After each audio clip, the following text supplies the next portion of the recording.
In this video, we will continue with our introduction to networks and look at more types of graphs like hypercube graphs and so on, and we will also start looking at important graphs in biology, namely metabolic networks, and we will have a brief aside where we discuss about storing and representing sparse matrices on a computer. So, your graphs could be dense or sparse, right, and you will typically find that most biological networks are quite sparse, in the sense there are very few interactions for every node. And relatively, if you have thousands of nodes, then a node might actually interact only with 100 nodes at max, usually with 3 or 4, but occasionally with 100, but never more than 10% of the nodes or something like that.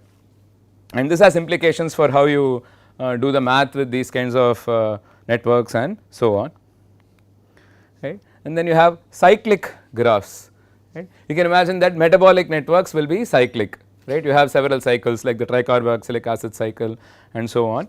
So, you will see that there is a path from a node to itself. So, you start at A on this graph, you can go to on this graph you go from A, you go to C, you go to B, you can come back to A, whereas in this graph you find that there is no such path from A to itself, right. So, trees are essentially connected acyclic undirected graphs. They are again, they can also occur in metabolism. Whenever you remove cycles, you will find that there are directed acyclic graphs that arise, and they also arise in scheduling and so on. Let us not worry about that. Another useful concept is the concept of labeling a graph, right. So, if a graph is unlabeled versus labeled, right.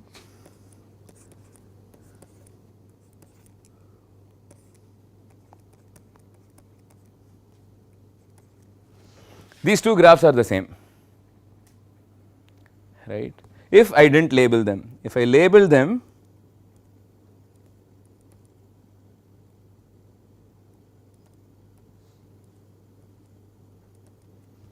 the graphs are no longer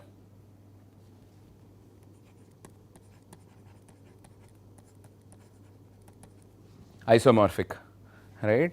So, till you label these graphs, they were equal, right. So, these have very interesting applications in aligning proteins, aligning protein interaction networks themselves and so on.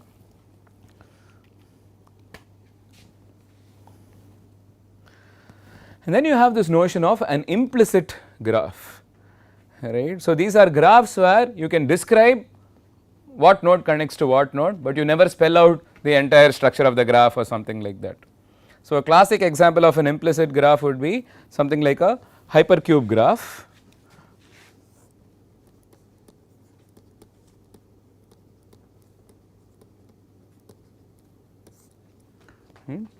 where basically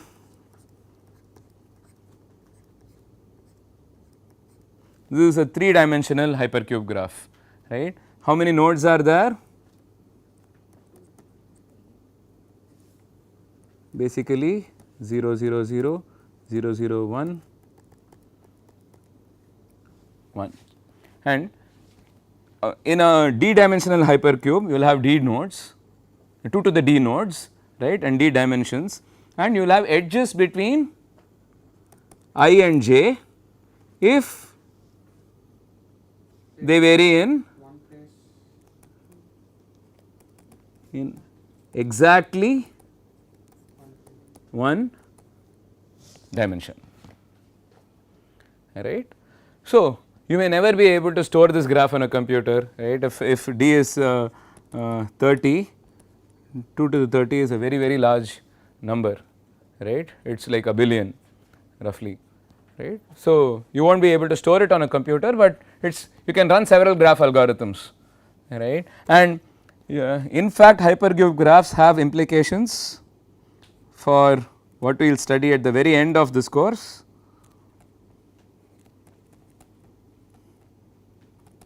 The advanced topics that I mentioned earlier on. So, hypercube kind of graphs are very prevalent there.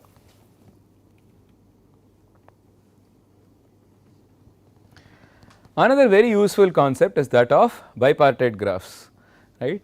And so, this brings us back to how do you represent metabolic networks. How do you represent a metabolic network?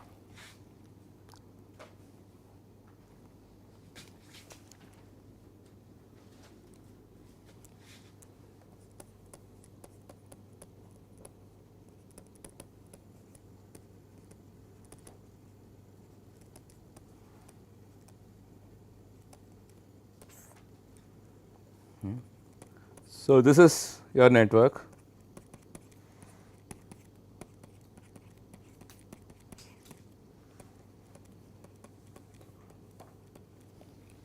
Right. How would you represent this as a graph? There are various ways to do it, and depending upon your choice you will end up with a different kind of representation. So, one way to represent this would be something known as a substrate graph.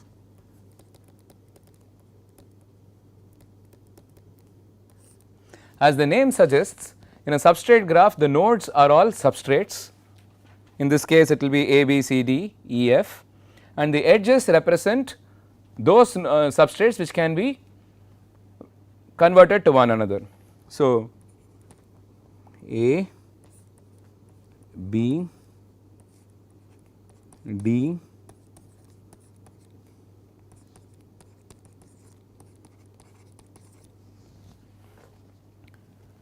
do you see a limitation with this kind of a representation?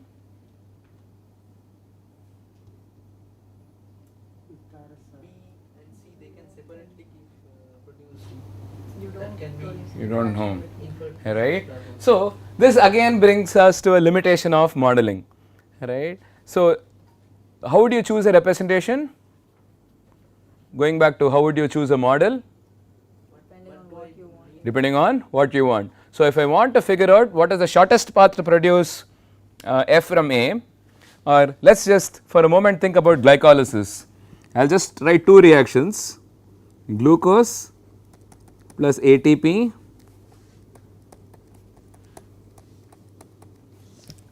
is that right?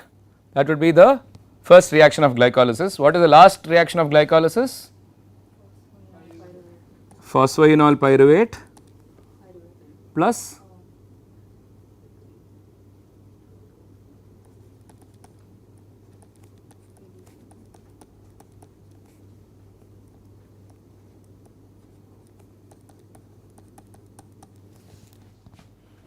I have a problem here.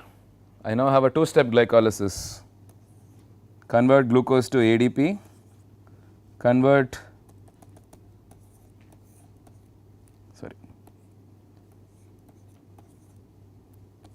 ADP to pyruvate. Wow, I have glycolysis in two steps.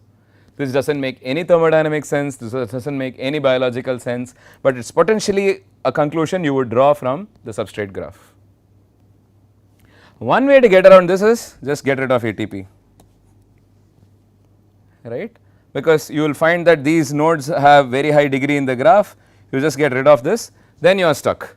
Then you have to find a way to convert glucose to PEP and PEP to pyruvate. You will find that this will help you trace out something that is most likely your real glycolysis. But naturally you want to look for other ways to represent these graphs. Another way to represent this is what is known as a reaction graph. As the name suggests, your nodes are R1, R2, R3. When do you connect them? If they can operate consecutively, right. So, after R1 you can have R2 and R2 you can have R3, right. There is a notion of direction again, but again you see very limited in the information, right. So, since we are not happy with either of these, let us try to look at how a textbook picture would normally look. How would your textbook picture look? It will be basically something like A,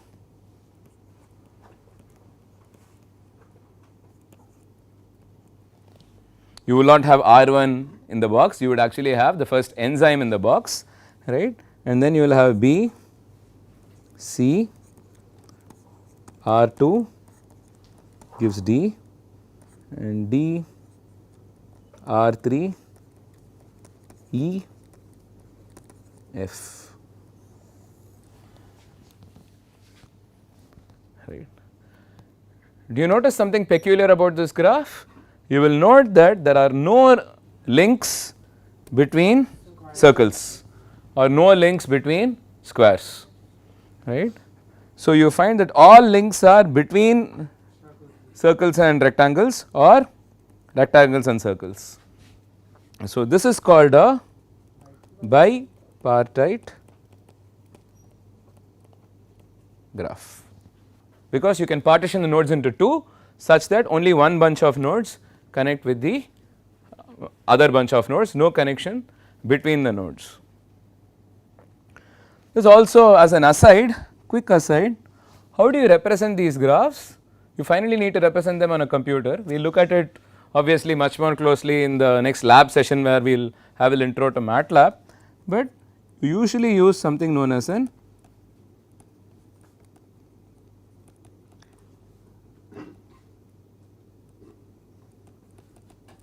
adjacency matrix. What is an adjacency matrix? It is a matrix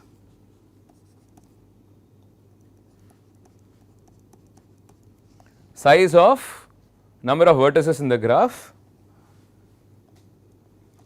that Aij equal to 1 if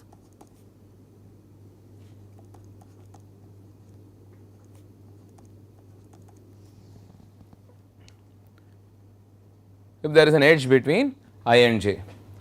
Immediately you can think of multiple things. For a weighted graph, the adjacency matrix will carry numbers, weights. In an unweighted graph, it will just be binary 0 and 1. In a directed graph, the adjacency matrix will be asymmetric, whereas it will be symmetric in an undirected graph, or you will essentially only store the upper triangular matrix or something like that. How will it look in a bipartite graph? If I said these are my metabolites and these are my reactions, your circles and your rectangles, how will the adjacency matrix look like? They will be non-block diagonal, right? This will be 0, this will be 0, no intra partition links, right? You will have ones only somewhere here, right? So, you will have it will be a blocked matrix. Obviously, this is after you reorder the rows. If you interleave the reactions and reaction and metabolite nodes, you would not have this, but if you reorder them by the partitions, like the R partition and the M partition, you would observe this kind of a matrix, right. And one more important thing you need to think about is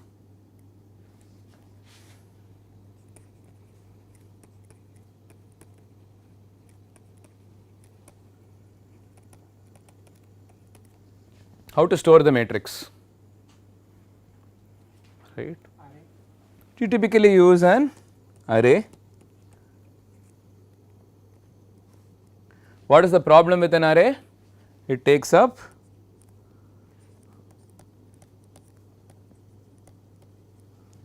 or if you are not familiar with big O notation, it basically takes approximately n squared space.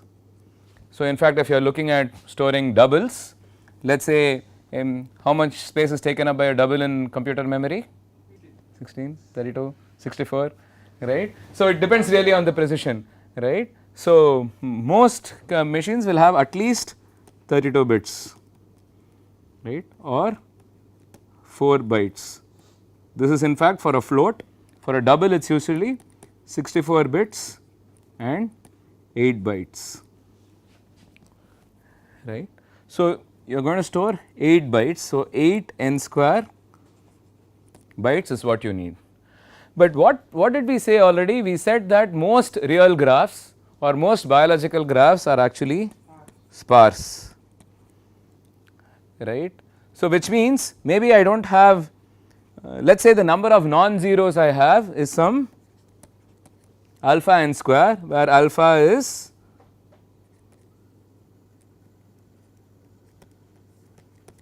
much less than 1, right.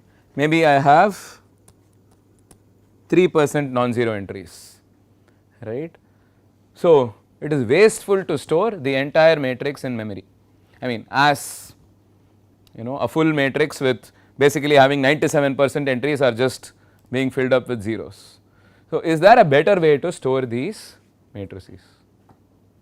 Is there a better you can just store that would be a classic way. You just store I, j, a I j, How much space does this take? Okay, into 8, so that will be 24 alpha n square, and given alpha is we said 0.03, right. So, it will be 0.72, right. So, that is a much smaller number compared to this. So, in practice you will obtain a lot of savings when you store it like this, but this is also a naive method. 0.72 is much smaller than 8, right. So, you have made heavy savings. There are other methods which I want you to go back and read about. There is something known as CSR. It stands for compressed sparse row format. There are many other formats to store these matrices, and the advantage is how fast is it to compute A transpose, how fast is it to compute A transpose X. These are things you would normally learn in a numerical methods course, right.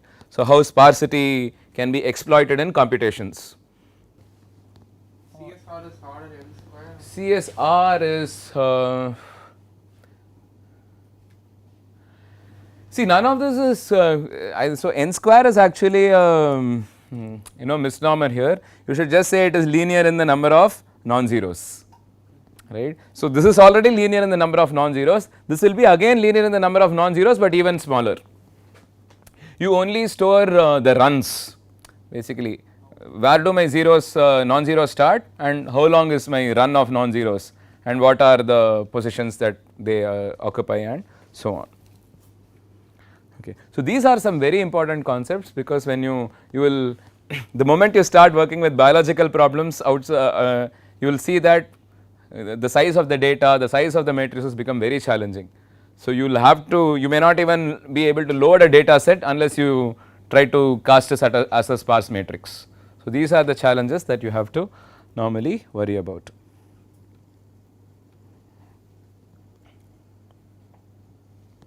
So, and then you have hypergraphs, which are nicer generalizations. So, in hypergraphs you will see that, so in a graph